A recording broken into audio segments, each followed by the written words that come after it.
Buah makisa. Luruh tak ni? Dah masak kot. Sebab tak reti juga buah ni. First time yang tanah. Ni ada sebiji air kuning. Rasanya dah masak kot. Sebab dah luruh eh.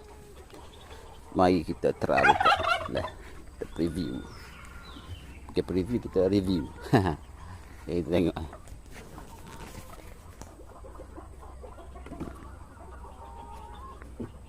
Susah juga. Dia kena ada ni pisah. Sekejap. Sadak ada. Ada sadak. Okey, ada sadak. Sabit. Ha.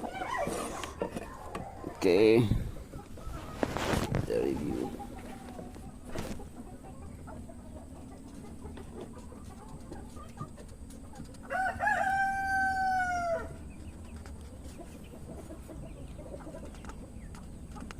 Lihat juga boleh.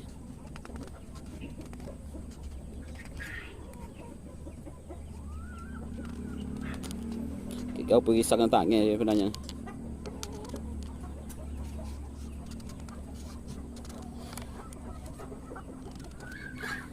Tengok buah ni okey tak, sebab dia kena makan dengan ni. Kena macam rosak. Apa? Kena lalap buah. Okey.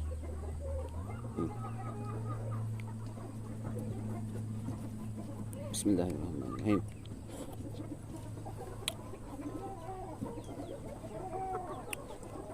Masa-masa ni. Sedang makan hak pokok sedih.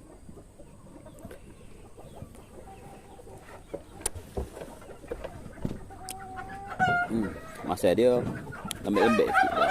Dia memang suka masa boleh kot. Baca suka banget. Ya, dia manis sikit, masa banyak. Boleh macam bau wangi-wangi sikit.